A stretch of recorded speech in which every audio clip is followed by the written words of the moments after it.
नमस्कार, मैं हूं अंजलि राउत और आप देख रहे हैं खोजीनार। कोरोना वायरस के मामले फिर बढ़ने लगे हैं। भारत में वर्तमान में इसके 257 सक्रिय मामले हैं। वहीं अधिकारियों का कहना है कि स्थिति कंट्रोल में है। इसके अलावा एशिया के दो बड़े शहरों हांगकांग और सिंगापुर में कोविड-19 के मामलों में तेजी से बढ़ोतरी देखने को मिल रही है। भारत में 12 मई से अब तक 164 नए मामले सामने आए हैं। सक्रिय कोविड-19 मामले में केरल, महाराष्ट्र और तमिलनाडु सबसे आगे है। पिछले हफ्ते केरल में 69 नए मामले सामने आए, जबकि महाराष्ट्र में 44 मामलों के साथ दूसरे और तमिलनाडु में 34 मामलों के साथ तीसरे नंबर पे थे। महाराष्ट्र में वर्तमान में 56 सक्रिय कोविड-19 मामले हैं। महाराष्ट्र में 2 मौतें भी हुई हैं। डॉक्टरों के अनुसार ये मौतें कोविड-19 से नहीं हुई हैं, लेकिन दोनों मरीज कोविड-19 पॉजिटिव पाए गए थे।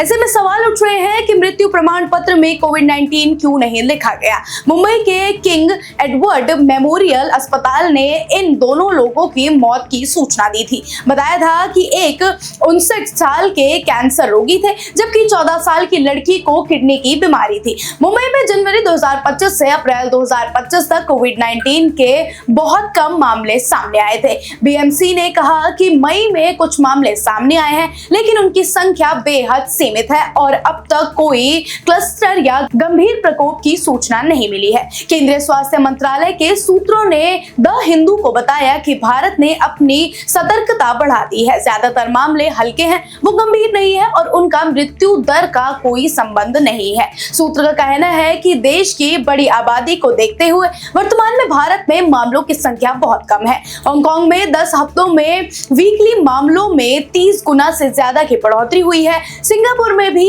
एक हफ्ते में मामलों में लगभग 30% की बढ़ोतरी हुई है। चीन और थाईलैंड में भी मामलों में बढ़ोतरी की खबर है। हांगकांग और सिंगापुर के स्वास्थ्य अधिकारियों ने एशिया में कोविड-19 की लहर के फिर से फैलने की चेतावनी दी है। हांगकांग में वायरस की गतिविधि अब काफी ज्यादा है। शहर के स्वास्थ्य सुरक्षा केंद्र के अधिकारी ने बीते हफ्ते इसकी जानकारी दी थी। सिंगापुर भी अलर्ट पर है। 13 मई को जारी कोविड-19 अपडेट में स्वास्थ्य मंत्रालय ने कहा कि वो हाल ही में हुई बढ़ोतरी पर नजर रख रहा है।